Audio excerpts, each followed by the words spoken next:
Hello guys दोस्तों, आज हम खोज चैनल पर जो कहानी सुनाएंगे उस कहानी का नाम है चालाक लोमड़ी और शेर। दोस्तों, कहानी अगर पसंद आए तो प्लीज़ चैनल को सब्सक्राइब और वीडियो को लाइक करें। दोस्तों, एक समय की बात है, नगर में एक सेठ रहा करता था। उसका व्यापार भी ठीक ठाक चल रहा था, लेकिन कुछ कारणवश उसका व्यापार चलना बंद हो गया। उससे वह बहुत परेशान रहने लगा तथा उसी के घर में बहुत समय से एक तोता रहता था। जब सेठ बहुत दुखी हुआ तब उस तोते से रहा नहीं गया और उस तोते ने सेठ को उदासी का कारण पूछा, जिससे सेठ ने उसे पूरी कहानी सुनाई। अंत में तोते ने इसका उपाय सेठ को बताया और जंगल में एक ऋषि के पास भेजा तथा उनसे मिलने से व्यापार में वृद्धि का वादा भी किया। सेठ तोता के बताए हुए रास्ते से जा करके उस ऋषि के पास पहुंचा। ऋषि से भी सेठ ने पूरी दास्तां बताई। अंत में ऋषि ने कहा कि सेठ, इस समय वर्तमान में जो तुम्हें व्यापार में घाटा हो रहा है वह सब पूर्व जन्म का प्रताप है। उस समय तुम सियार थे और तुम बड़ी छलता के साथ उस शेर को बेवकूफ बनाकर अपना जीवन यापन किया था। तब से सेठ ने विस्तार से पूरी कहानी सुननी चाहिए, जिस पर उस ऋषि ने सेठ को यह कहानी सुनाई। कहानी में जंगल में एक शेर रहता था। शेर बहुत खूंखार और ताकतवर था। जंगल के सभी जानवर उससे थर थर कांपते थे। उसी जंगल में एक लोमड़ी रहती थी। लोमड़ी बहुत चालाक थी। सेठ, यह लोमड़ी तुम हो। एक बार लोमड़ी जंगल में अपना शिकार तलाश रही थी कि अचानक ही शेर उसके सामने आ गया और उसने लोमड़ी पर हमला कर दिया और उसे दबोच लिया। यह कहानी सेठ ऋषि से बहुत ही ध्यान से सुन रहा था।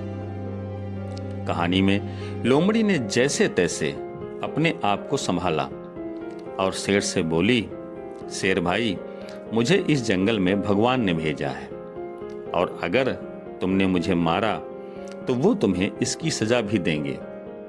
लोमड़ी, जो इस जन्म में सेठ बना हुआ है, लोमड़ी की बात सुनकर शेर कुछ असमंजस में पड़ गया और लोमड़ी से बोला, मैं तुम्हारी बातों पर कैसे विश्वास कर लूं और भला तुम्हें भगवान ने यहां क्यों भेजा है?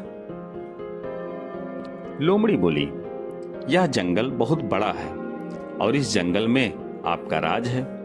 आप इस जंगल का संचालन अच्छी तरह से कर सकें, इस कारण आपकी सहायता के लिए भगवान ने मुझे भेजा है। शेर बोला, हो सकता है तुम अपनी जान बचाने के लिए झूठ बोल रही हो। इस बात का क्या प्रमाण कि तुम्हें भगवान ने ही भेजा है? लोमड़ी बोली, मैं एक लोमड़ी हूं और जंगल के अधिकांश जानवर लोमड़ी से नहीं डरते, किंतु मुझे देखकर जंगल का बड़े से बड़ा जानवर भी भाग जाता है। अगर आपको यकीन न हो तो आप मेरे पीछे पीछे आइए और खुद ही देख लीजिए। शेर लोमड़ी की बातों पर यकीन कर उसके पीछे पीछे चलने लगा और जैसे ही कोई जानवर मिलता वो लोमड़ी को देखकर भाग जाता। अब शेर को यकीन हो गया कि इस लोमड़ी को भगवान ने ही भेजा है। असल में हुआ यह कि लोमड़ी के पीछे शेर था। जंगल के जानवर शेर को देखकर भाग रहे थे, जबकि शेर समझ रहा था कि जानवर लोमड़ी को देखकर भाग रहे हैं। अब शेर भी लोमड़ी को सम्मान देने लगा और उसे अपना प्रमुख सलाहकार बना लिया। लोमड़ी को अब भोजन के लिए भटकना नहीं पड़ा, क्योंकि शेर लोमड़ी को भगवान द्वारा भेजा गया प्राणी समझ करके जो शिकार करता उसी में से कुछ हिस्सा भी दे देता था। इस प्रकार लोमड़ी अपनी चालाकी से न सिर्फ अपनी जान बचाई, अपितु शेर की सलाहकार बनकर आनंद पूर्वक जीवन यापन करने लगी। कहानी से शिक्षा। दोस्तों, चालाक लोमड़ी और शेर की कहानी से हमें शिक्षा मिलती है कि बुद्धि का प्रयोग करके बड़ी से बड़ी मुसीबत से बचकर उससे भी लाभ प्राप्त किया जा सकता है। लेकिन दोस्तों छल से नहीं, और यहाँ यही हुआ। सियार ने छल से लाभ प्राप्त किया, जिसके कारण उसे दूसरे जन्म में भी उस जन्म का किया हुआ फल प्राप्त हुआ और उसे व्यापार में घाटा हुआ। अंत में ऋषि ने सेठ को उपाय बताया कि सेठ जाओ और व्यापार पुनः प्रारंभ करो, तुम्हें तरक्की मिलेगी।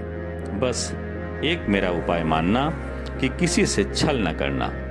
किसी से तो दोस्तों छल करने से आपका हमेशा नुकसान ही होता है।